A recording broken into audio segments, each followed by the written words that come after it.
La DP3 accueille aujourd'hui Pascal Laurent, formateur au centre de Nantes, qui va réaliser une vérification courante de sécurité sur véhicules isolés.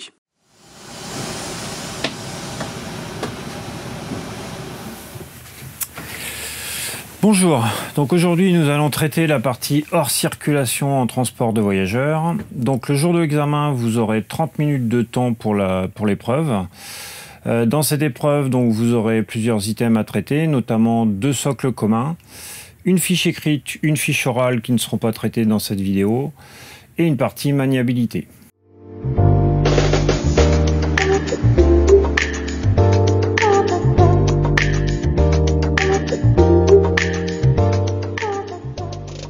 Pour le socle 1, nous allons tout d'abord vérifier l'immobilisation du véhicule. Donc pour cela, on vérifie le frein de parc est bien enclenché, le témoin est bien allumé au tableau de bord, donc mon véhicule est bien immobilisé. Ensuite, on va vérifier la présence de la pochette de documents de bord, donc elle est bien présente, la présence de la lampe autonome qui est bien présente, et les inscriptions obligatoires donc qui sont bien présentes. On va pouvoir passer à l'arrière du véhicule. Alors, nous sommes bien en présence de l'extincteur ainsi que de la boîte de secours. Maintenant, on va vérifier la sellerie, les ceintures. Donc, au niveau de la sellerie, des ceintures, pas d'anomalie. On va vérifier maintenant la présence de tous les marteaux-pics. Donc, on en a un ici, ici et ici, donc tous les marteaux-pics sont bien présents. Maintenant, on va retourner au poste de conduite. On va allumer les feux de croisement, les feux de détresse et on pourra passer à l'extérieur. On va procéder à la vérification extérieure. Donc la partie avant, on a les feux de gabarit, pas d'anomalie. Le pare-brise, la carrosserie, pas d'anomalie. Les feux de détresse, les feux de croisement, pas d'anomalie. Il n'y a pas de tache sous l'avant du véhicule. On va pouvoir vérifier le côté. On a un véhicule donc qui a une masse de 18 tonnes de PTAC, 12,09 m de long, une largeur de 2,55 m, une hauteur de 3,36 m et on a 51 places assises. Le vitrage latéral, les glaces rétro ne présentent pas d'anomalie. Pas d'anomalie au niveau de la carrosserie du véhicule. Le répétiteur de feux de détresse ne présente pas d'anomalie. Les feux latéraux ne présentent pas d'anomalie. Ma roue avant, les roues arrière ne présentent pas d'anomalie. Et je n'ai pas de tache sous le côté du véhicule. On va pouvoir passer à l'arrière. On va vérifier donc les feux de gabarit. Pas d'anomalie. Les rappels de feux de détresse, les feux de détresse ainsi que les feux rouges, pas d'anomalie. La vitre arrière ainsi que la carrosserie, pas d'anomalie. Je n'ai pas de tache sous mon véhicule. Maintenant, on va vérifier les feux stop. Magali, si tu peux me dire s'ils fonctionnent.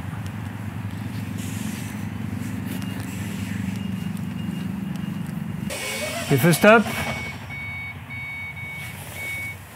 Donc les feux stop, pas d'anomalie. On va pouvoir passer sur le côté. Le vitrage latéral, les glaces rétro ne présentent pas d'anomalie. La carrosserie du véhicule ne présente pas d'anomalie. Le répétiteur de feux de détresse ne présente pas d'anomalie. Les feux latéraux ne présentent pas d'anomalie. Les roues arrière et la roue avant ne présentent pas d'anomalie. On va vérifier le chargement, donc on va ouvrir une soute. Magali, quelle soute tu veux que j'ouvre? Celle-ci, s'il te plaît. Ok.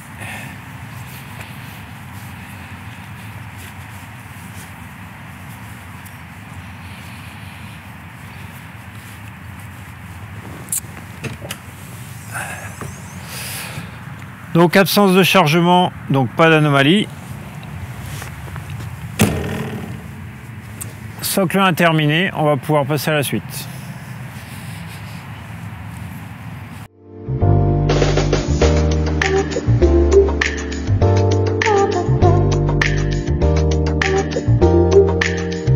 Alors, pour le thème numéro 1, donc document de bord, triangle extincteur, on va vérifier la présence des documents de bord.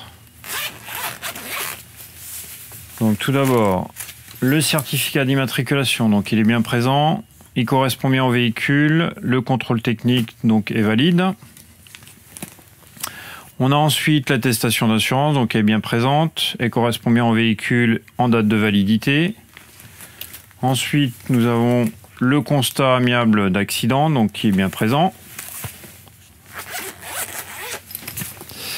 On vérifie ensuite la présence du manuel d'utilisation à bord du véhicule, de la carte de la région. On vérifie ensuite le triangle de présignalisation, donc il est bien présent. Et on va vérifier l'extincteur. Donc l'extincteur est bien présent, thème 1 terminé. Alors pour le thème numéro 2, feu, dispositif de contrôle et accessoires, Magali, je vais te demander de m'indiquer 3 feux. Oui, le clignotant droit, les feux de brouillard avant et les feux de plaque. Ok, donc le clignotant droite, les feux de brouillard avant, donc voilà, et les feux de plaque sont allumés avec les feux de position. On va pouvoir passer à l'extérieur, les vérifier. On va vérifier les feux à l'extérieur. Donc, on a les feux de brouillard avant qui sont propres, fonctionnent et en bon état. Le clignotant avant droite qui est propre, fonctionne en bon état. Et on va passer sur le côté. Alors, au niveau du côté, donc on a le répétiteur de clignotant droit qui est propre, fonctionne en bon état. Et on pourra passer à l'arrière pour faire la suite de la vérification. Alors, à l'arrière du véhicule, on va vérifier donc le rappel, le clignotant droit en haut et le clignotant droit qui est propre, fonctionne en bon état. Les feux de plaque, donc qui fonctionnent, propres et en bon état. On va pouvoir remonter à bord du véhicule pour terminer le thème. Donc maintenant nous allons vérifier 2 dispositifs de contrôle. Magali, est-ce que tu peux m'indiquer ces 2 dispositifs? La température du liquide de refroidissement. Alors la température de liquide de refroidissement, on peut la voir ici. Donc en fonctionnement normal, on sera aux alentours de 80-90 degrés. Si toutefois il y a une anomalie, on va avoir ici l'augmentation dans la zone rouge avec un témoin d'alerte qui va s'allumer et un pictogramme dans l'ordinateur de bord. Un deuxième dispositif. L'usure des plaquettes de frein. Alors pour l'usure des plaquettes de frein, on va venir dans l'ordinateur de bord. Donc ici on a l'usure des plaquettes. Donc plaquettes avant et arrière. Donc ici, elles ne sont quasiment pas usées puisqu'on est à 100%. On va vérifier maintenant un accessoire. Les feux scolaires.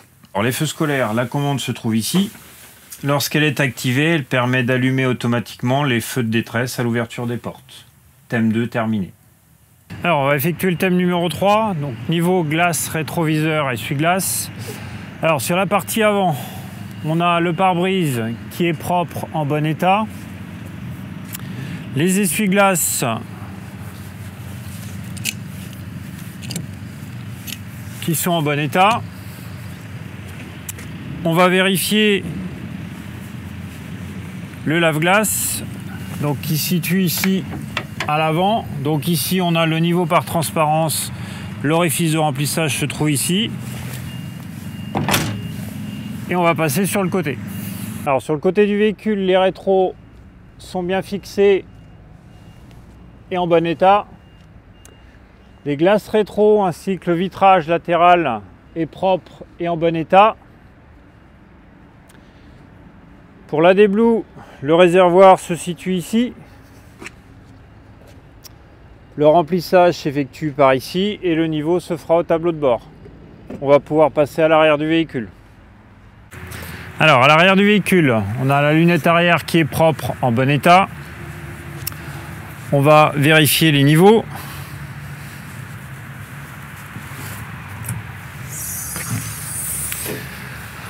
Donc ici nous avons l'assistance de direction, donc le niveau se fait par transparence, il est OK. L'orifice de remplissage se trouve ici. Le liquide de refroidissement donc, est ici, le niveau se fait par transparence, l'orifice de remplissage se trouve ici. Au niveau de l'huile moteur, la jauge se trouve ici pour faire le niveau, l'orifice de remplissage est ici. Et on pourra passer sur le côté. Alors sur le côté du véhicule, les vitres latérales ainsi que les glaces rétro sont propres et en bon état. Les rétroviseurs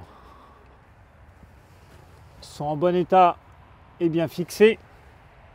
On va vérifier maintenant l'assistance de la commande d'embrayage.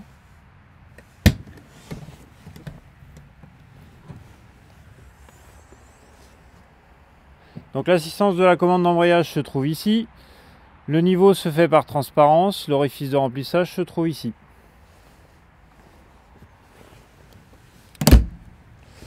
Thème terminé.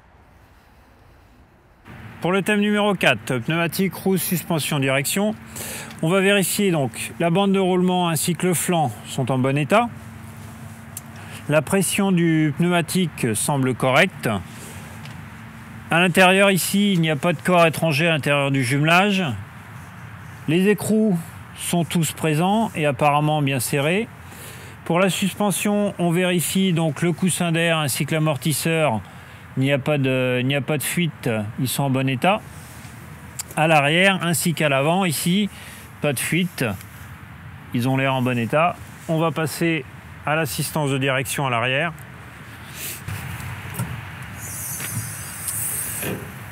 Donc ici, on a le bocal d'assistance de direction. Donc le niveau se fait par transparence. Là, il est correct, hein, il est au maximum.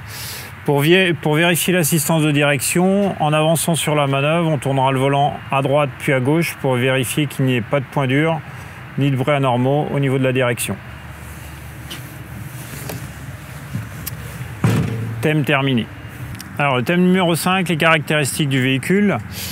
Donc nous sommes en présence d'un véhicule de marque Iveco de type Crossway pour une puissance de 315 chevaux. Il a un porte-à-faux avant de 2,60 m, un porte-à-faux arrière de 3,30 m.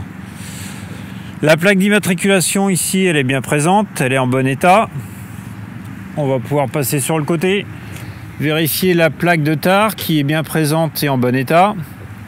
Les dispositifs latéraux réfléchissants sont bien tous présents et en bon état. On pourra passer à l'arrière. Alors à l'arrière du véhicule, nous avons bien la plaque d'immatriculation qui est bien présente et en bon état. Les catadioptres sur les feux ici et ici sont bien présents et en bon état. Les disques de limitation de vitesse sont bien présents et en bon état. On pourra passer sur le côté. Alors sur le côté du véhicule ici, on a bien les dispositifs réfléchissants latéraux, donc qui sont bien tous présents et en bon état. Thème terminé. Pour le thème numéro 6, on va vérifier tout d'abord la lampe autonome. Donc elle est bien présente et elle fonctionne correctement. On vérifie ensuite les inscriptions obligatoires. Donc ici on a bien le nombre de places, l'interdiction de parler au conducteur et le port obligatoire de la ceinture de sécurité. On va ensuite mettre l'éclairage intérieur. Donc on allume tout. Au niveau du poste de conduite, on a l'éclairage donc qui fonctionne correctement. Ensuite, on va vérifier l'éclairage de l'emmarchement. Donc l'éclairage d'emmarchement fonctionne correctement. Et donc ici, on a bien l'issue de secours avec la porte avant, avec l'inscription ici. On va pouvoir passer à la suite. Donc ici à l'avant, on a l'issue de secours donc qui est indiquée comme telle. La trappe de toit donc qui est indiquée comme issue de secours. Ensuite, nous arrivons ici à la porte centrale donc qui est indiquée comme issue de secours. On peut s'apercevoir que l'éclairage d'emmarchement fonctionne correctement. Ensuite, donc, nous avons de chaque côté les issues de secours donc signalées comme telles, ainsi que la lunette arrière signalée comme issue de secours, et la trappe de toit donc, qui est bien signalée comme issue de secours. On peut s'apercevoir que l'éclairage de l'allée centrale fonctionne correctement. On va pouvoir maintenant vérifier un siège. Donc le siège, il est propre, il est en bon état, il est bien fixé. Pour la ceinture, elle est bien présente, elle est en bon état, elle est bien fixée. Donc thème terminé.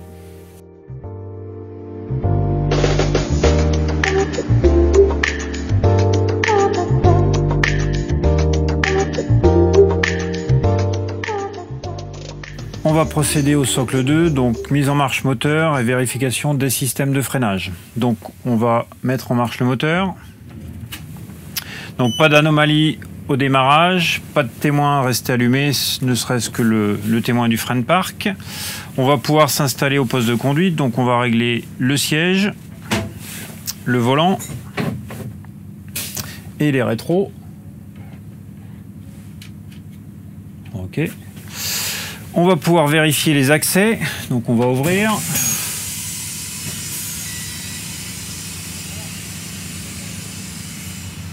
On va refermer.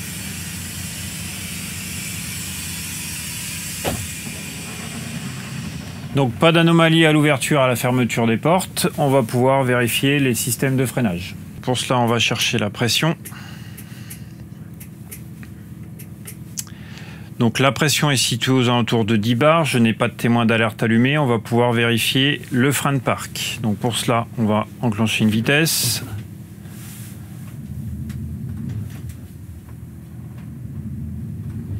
Donc le frein de parc retient bien le véhicule. On va enlever le frein de parc. On vérifie la pression. Donc la pression n'a pas chuté anormalement. Elle est toujours aux alentours de 10 bars. Je n'ai pas de témoin d'alerte allumé. On va pouvoir vérifier le système de frein de service. Donc on va avancer.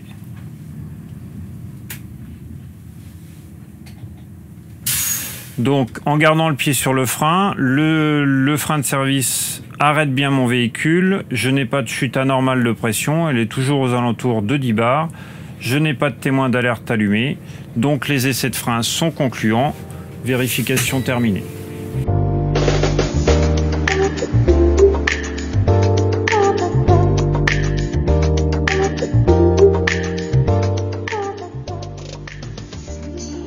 Alors, nous allons procéder à la manœuvre.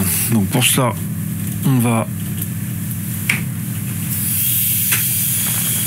reconnaître le parcours en marche avant.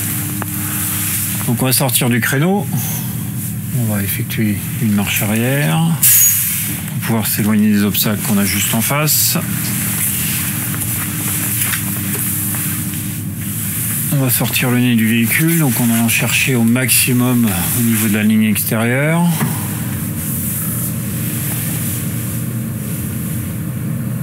On va laisser le véhicule se remettre parallèle par rapport au gabarit. On va arriver ici, donc 1, 2, 3, 4 plots. On va attendre que la roue arrière gauche soit arrivée au niveau du dernier plot et on va pouvoir aller chercher la ligne extérieure côté gauche avec la roue avant. Donc j'arrive au niveau de la porte avec le plot qui est sur le milieu côté droite. J'attends que ma roue arrière, donc mon point de pivot arrive au niveau du plot et je vais pouvoir envoyer vers la droite.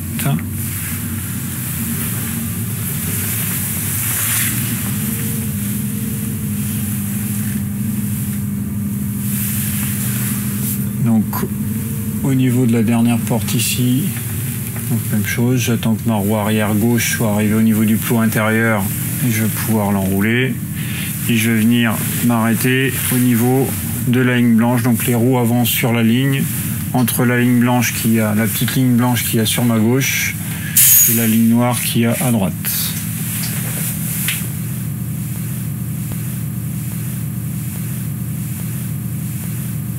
Donc à partir de maintenant, on a 5 minutes pour effectuer la manœuvre en marche arrière.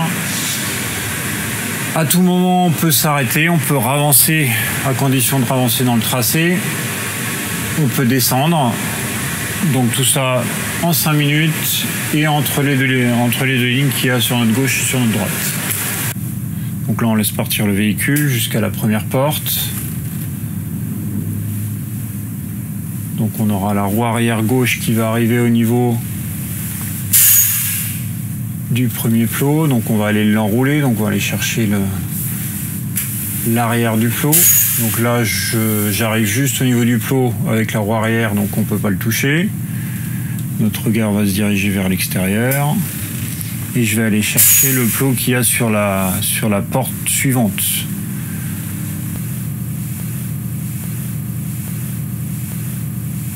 Donc là, j'ai déjà mon plot de la porte suivante, donc je redresse mes roues et je laisse travailler le véhicule pour qu'il passe de l'autre côté de la piste. Donc là, j'ai ma roue arrière qui arrive, qui est en train de passer l'axe médian. Donc je vais aller diriger l'arrière de mon véhicule vers le plot de la porte suivante. Toujours aller chercher l'arrière du plot. Donc là, j'arrive au niveau de la porte suivante, là, la roue arrière. Donc là, je ne peux plus toucher le plot. Là, mon regard va se diriger à l'extérieur ici au niveau de la ligne et de mes plots du gabarit du créneau. Là, j'ai bien tous mes plots. Mes trois plots au niveau du gabarit et donc les 4 qui sont en long.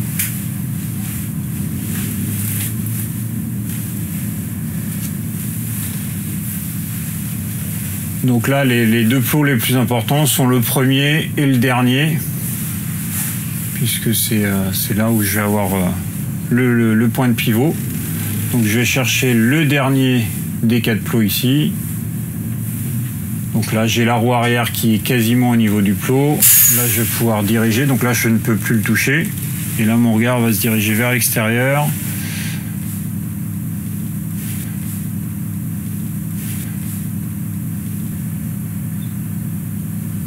Je laisse partir le véhicule, donc l'arrière du véhicule dans le créneau. Je redresse pour laisser partir le véhicule toujours dans le créneau. Je m'assure qu'à l'avant ici, ça passe. Ok. Et là, je vais contre-braquer pour envoyer l'avant de mon véhicule dans le créneau. Et juste avant que mon véhicule soit droit, je redresse mes roues. Donc je remets mes roues droites.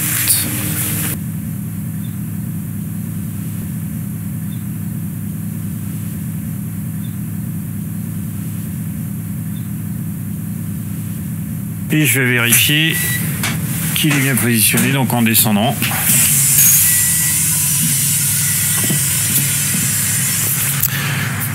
Au niveau de l'axe médian, mon véhicule est bien positionné. Et au niveau de la ligne, mon véhicule est bien positionné. Donc, manœuvre terminée.